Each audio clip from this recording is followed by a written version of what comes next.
Colby, man, I think the general takeaway from that fight is people may not like you very much, but I think they have to respect the talent and everything that you showed in there tonight. How did you feel about your performance?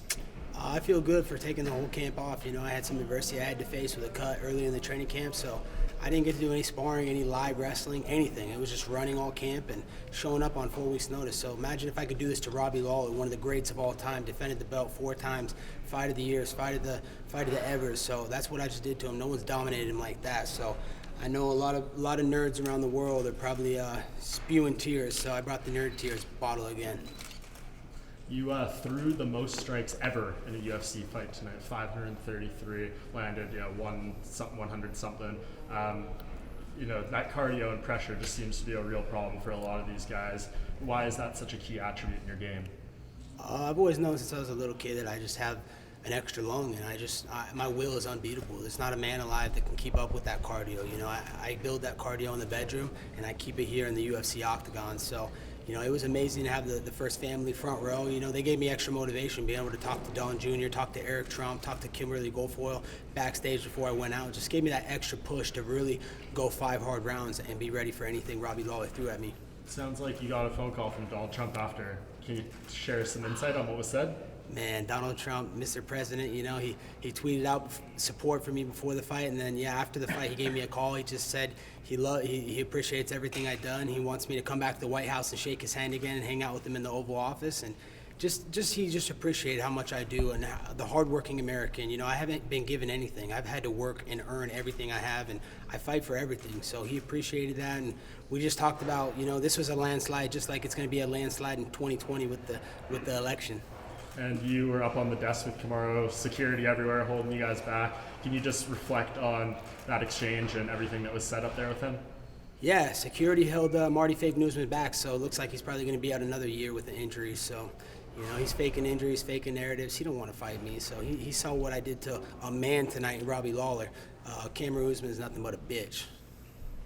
Robbie did a good job, at least early on, getting back up from a lot of those takedowns. At least the first 6, he seemed like he was right back on his feet. Were you surprised at his ability to power back up? No, not at all. He's got the highest takedown defense accuracy in the sport. That's just to pressure guys, let them know I can take them down and let them right up, but I'm going to be right back in your face. You didn't see me take one step backward tonight, and that's the biggest power puncher in our division. So you can imagine what I'm going to do when I have to fight Marty Fake Newsman, a guy who's got pillow fists for hands. I know it's one spit and twice shy, but are you confident that's what's coming next?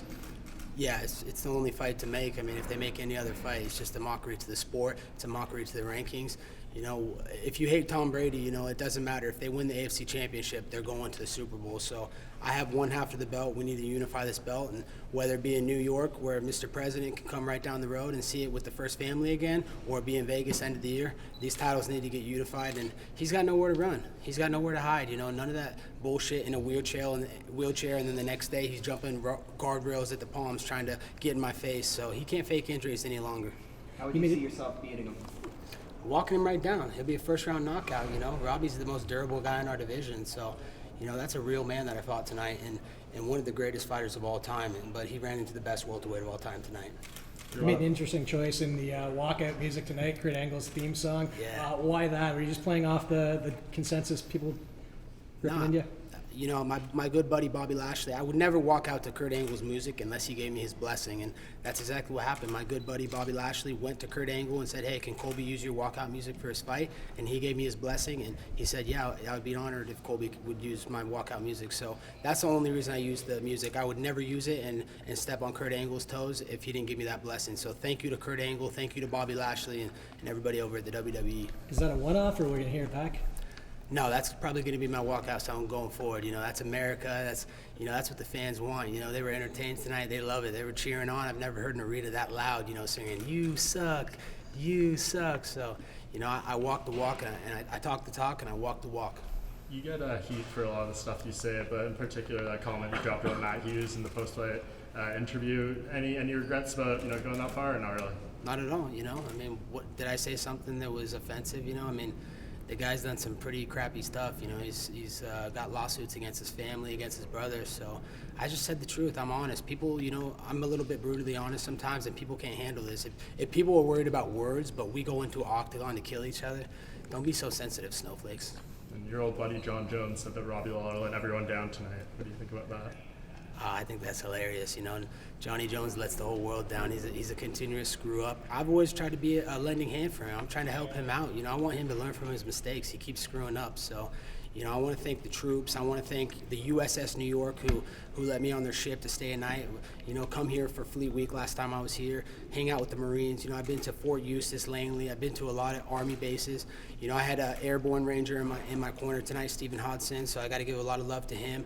I appreciate the military. I wouldn't be here without them and what they do. The military runs in my blood because my grandfather was in the Korean and Vietnam War. So, I got so much love for every serviceman and woman, and I appreciate you guys putting your lives on the line so I can have the freedoms and opportunities I do to chase my dreams in the UFC. You seem to mention this camp wasn't maybe the most ideal for you. So coming off, a 25-minute fight, is MSG in November the ideal date for you, or do you think December would be better?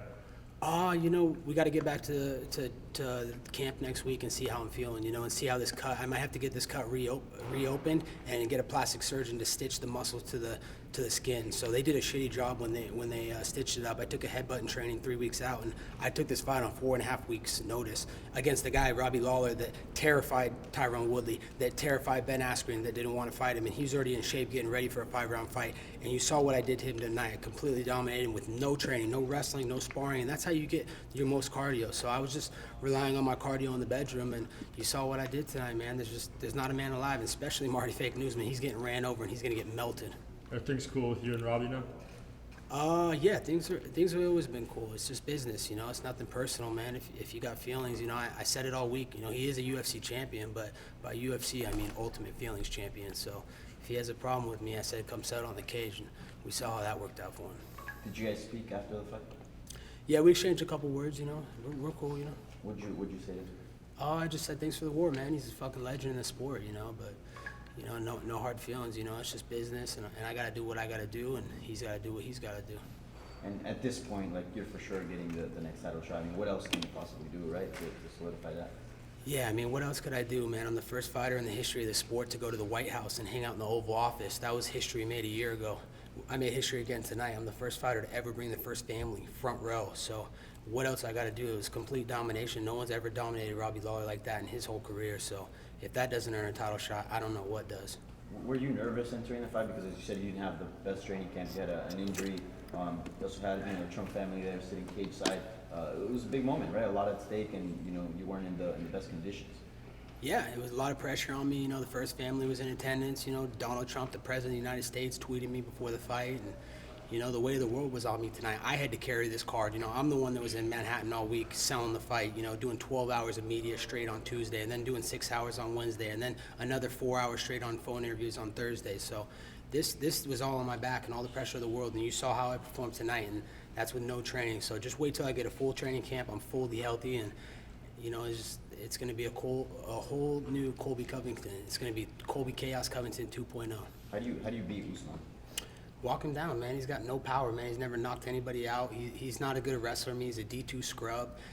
He can't strike with me. He can't keep up the pace with me. I'll get right in his face. I don't take steps backward in fights. And Robbie Lawler is the best striker in the division by far, and you saw how I strike against him. So I just proved tonight I'm the best striker. I'm the most well-rounded fighter in the game, and nobody's stopping me. You better put your money with me because that's safe money. Yeah, I was going to ask, what kind of, I'm sure you thought it, but kind of proving to the world that standing with Robbie for as much of that fight as you did, what kind of message does that send to everyone else? That I'm not just a wrestler. Everybody wanted to say all week, he's just a wrestler. He can only win this fight if he takes him down, blah, blah, blah. Look how it just pieced him up. It wasn't even competitive on the feet. Jabbed him up, rocked him 2 or 3 times. I could see him going like this, but he's so durable and he's such a tough guy. He hangs in there and he stays tough. So that sends a message to everybody that I can take the fight anywhere. If I'm fighting the strikers, I'll take you down and submit you. If I'm fighting the wrestlers, I'm going to knock you out. So no one's going to stop me. And I know you picked against me tonight, Mike, so you made a bad pick. Colby, walk us through this outfit you got going on, and in particular those shoes. Yeah, this is gold, baby. This is what the top of the world looks like, baby. This is a $15,000 suit from my boy Satori Girardi. So I got to give a lot of love to my boy Luigi out of Miami. He hooked me up, man. He's keeping me fresh. He got these nice little Italian suits. So you're looking at greatness, ladies and gentlemen. And of course, I got my Secret Service pen right there. So last time I was at the White House, the Secret Service hooked me up. With that Doll Jr. and Eric Stadium. Oh, man, they were just like, man, you're a winner, man. I love it. And they were so fired up, man. they were just so excited for me. You know, you might see me speaking at the RNC next year. You never know. You clearly value the military. You brought them up a lot. You're a fighter yourself, obviously. I mean, we're in a war. You have to ask. The Trump family, none of them have ever served. Donald Trump actually avoided the military. How does that go down with you, and how do you feel about that? I feel that they're doing great things for our country. Look at our economy. It's the best it's ever been. You know, look at unemployment. It's lower than it's ever been since, what, the 50s or 60s? So I appreciate what the Trumps do for America, what they continue to do. They put America first before their own priorities, before their family. They didn't have to run for the election. They already have enough money to be set forever. So the fact that what they're doing for America and they're trying to make America better, you know, just like I kept America and the UFC great tonight, they're going to keep keeping America great. Just about the military specifically, right now they're talking about taking military funds away to build the border wall, and I know the military is important to you, so I'm just wondering how those two worlds, they seem they would collide a little bit. You know, I got nothing but support for the military. You know, I'm not going to get deep into the politics with you here today because we could go fact for fact all day. You know, I got an airborne unit ranger with me right now. He's put his life on the line. He's went to Afghanistan. He's went to Iraq. He knows what it's like to get in the trenches. And yeah, I'm not gonna debate with you politics because it's not gonna end well for you. No, we all value the military. I was just curious how. Yeah, I love the military, man. My grandfather served in the Korean Vietnam War.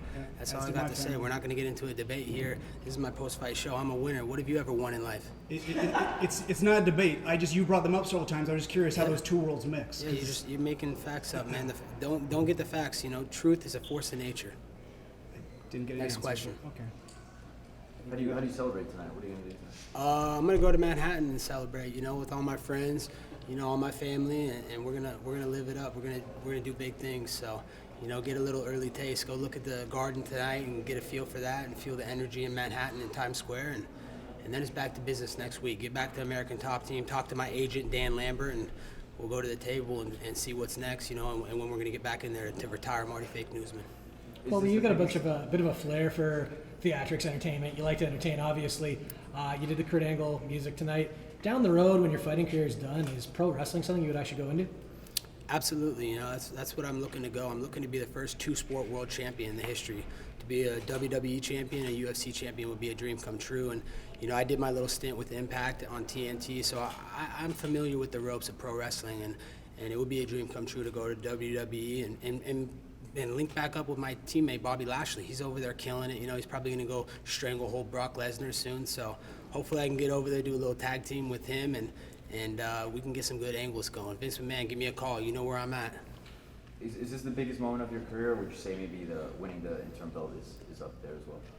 Yeah, you know, this is a big moment. You know, I wouldn't say it's the biggest. You know, winning this belt and going over to go put it on the president's desk was an unbelievable moment in my career. So this is just adding to my legacy and my storied history, and people are going to remember me long after I'm gone off this earth.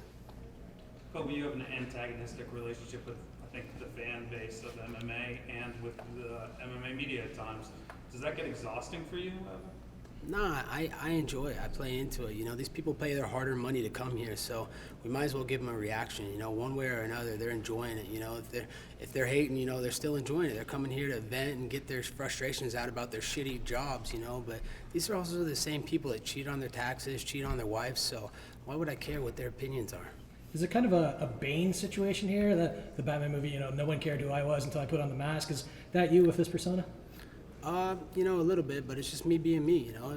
If I'm being authentic, I'm being real, and I'm being honest, you know. If people are mad about my words, then, you know, you shouldn't come over to the sport. You know, this is what the sports is built on, and that's what's going to be continued to be built on, you know, is selling fights, promoting fights, and making it fun for the fans, not just at the fight, but year-round, you know, on social media. You know, they get into that stuff. Whether they hate you or love you, you know, you don't want them in the middle. I don't want the fans turning the channel to Real Housewives of OC. I want them tuned in to me, and they don't ever turn the channel when I'm on the marquee. Final question. Your personality is really bold and at like a 10. You know, even right now in this press conference, even in the cage. When you're in your more private moments, maybe when you're at home, are you always like this? Are you at a 10, or do you ever dial it back? Are you ever just kind of chilling, Colby? This is just who I am, you know. I don't care what people think of me. I'm not here to make friends. I'm here to make money. So if people have a problem with me, they can settle with me in the cage, but that's not going to end well for them. As you can see, I'm the best welterweight, and I'm the best fighter on the planet right now. Thank you, Gold. Thanks, Bill. Thanks, guys.